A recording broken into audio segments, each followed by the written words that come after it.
new forwards here. Have you maybe discussed amongst yourselves as a staff how you want to use them, who you want to play them with, maybe integrate them on the power play? Well, Peltz we're unsure of. You could see with TK that Kuz was playing with him, and so they seemed to have some chemistry there in that game.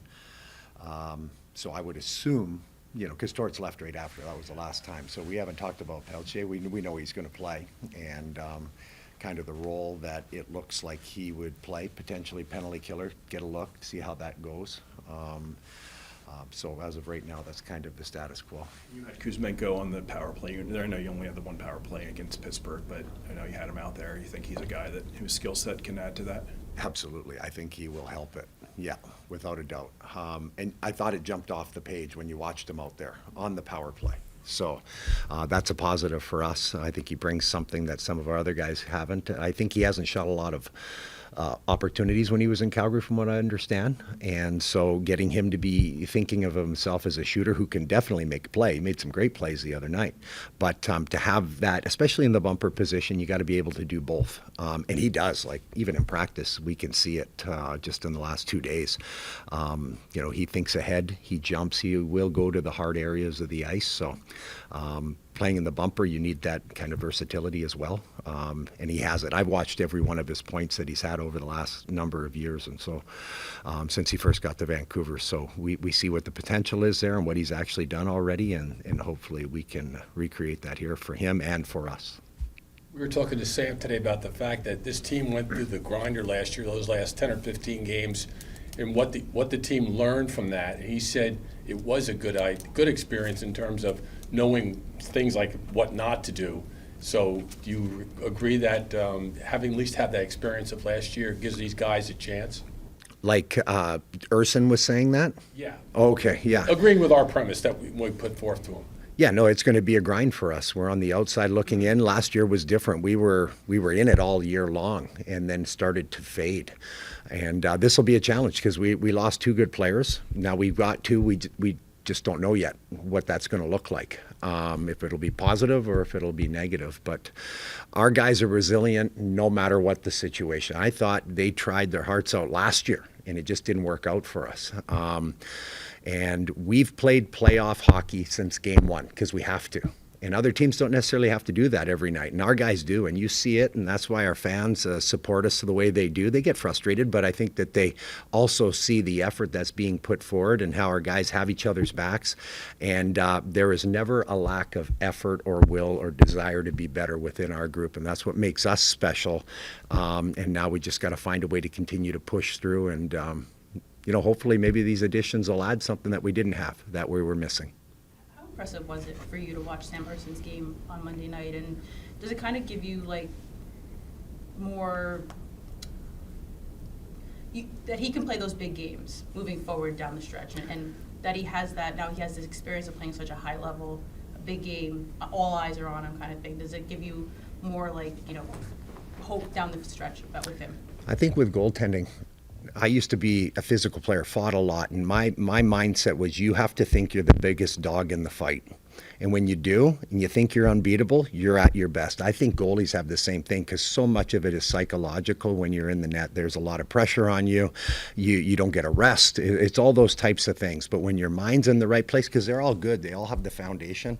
And when you see a goalie who's confident in their abilities, they excel. And Sam has that ability, and you saw that in that World Championships. And I think that's just a great opportunity for him mentally to carry that forward with us. When it comes to the power play, obviously it is where it is. It's near the bottom of the league again. How much pressure are you feeling personally to get this going at this point with 25 games left? I don't think in terms of pressure. Pressure never bothers me. Whether I was a player, pressure doesn't bother me. I handle it. It's a strength of mine, I guess you would say, because I'm prepared and I work and I ask for help. We have great resources within our room, so it doesn't create a lot of pressure for me. I just want to be better. I want the guys to be better. We're trying to find something. We had a decent January, actually, and then, we made a trade and it kind of, discombobulated some things. Not that it was perfect by any stretch, but like I said, I'm excited about the addition of Kuz in there, because he does bring something we didn't have before, and that'll be a positive for our guys, and hopefully get some of the other guys going too, and have their confidence build within that as well. It's been an issue because we really don't have a centerman, and Lottie's now a centerman, so he's getting an opportunity to play on the top unit. So that's kind of something that's a great opportunity for him. But again, there's some processes to work through as well in that. But when it comes to the original part of your question, I don't feel pressure. I just, because I approach every day the same, that I want to be better, I want to be prepared, and I want to prepare our guys as best we can. And I also want to learn. I don't think I know everything. And like I said, we got Patrick Schaub, Johnny Leclerc, and Danny Heatley, all guys who have played on the power play in all different positions, which are a great resource.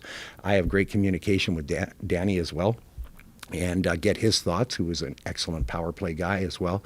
And so we implement those things, and we try things. And so we'll find the right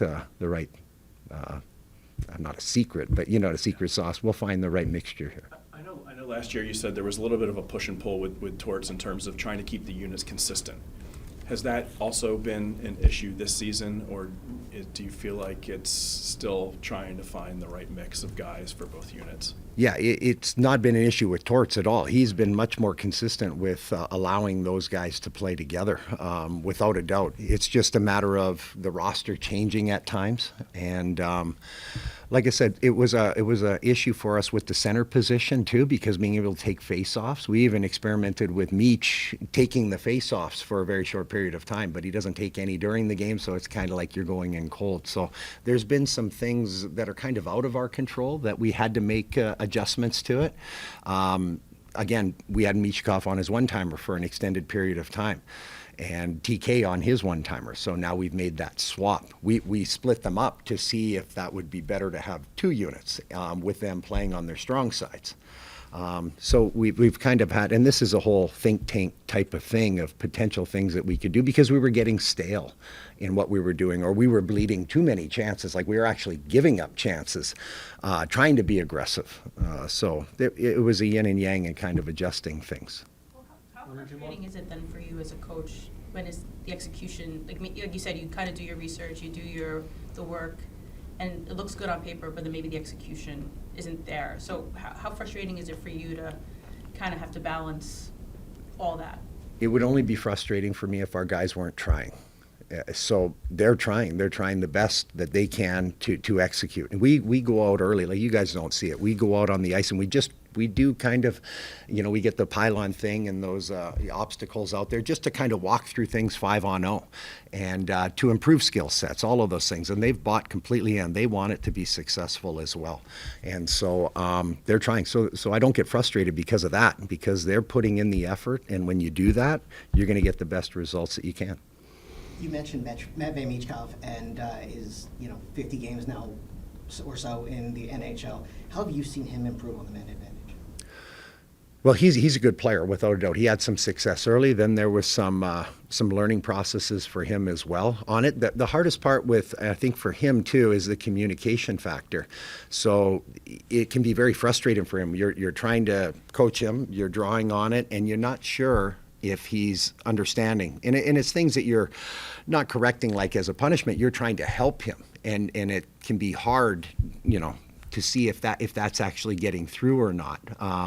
It's actually helped when Abels was up with us, because he could speak. And when they were line mates, there was a lot of communication on the bench, which was great. And it was good for Meach because there was less frustration. I think with Kuz, just in the last little bit on practices, because he understands more English, that there's a translation that's happening. You could just tell. And it's so important. Like, we give them a structure, but there is a freedom within the structure for them to make plays and to see opportunities and to get on the same page with each other. It's hard when one of the players and the other four, they can't communicate the same. And I think Kuzmenko will be a little bit of a glue within that as well. And you can, like I said, you can already see it in practice that it helps Meach. And in order to help Meach, it's so important because he's a big catalyst for the success on our power play. He has the skills that are elite on the power play.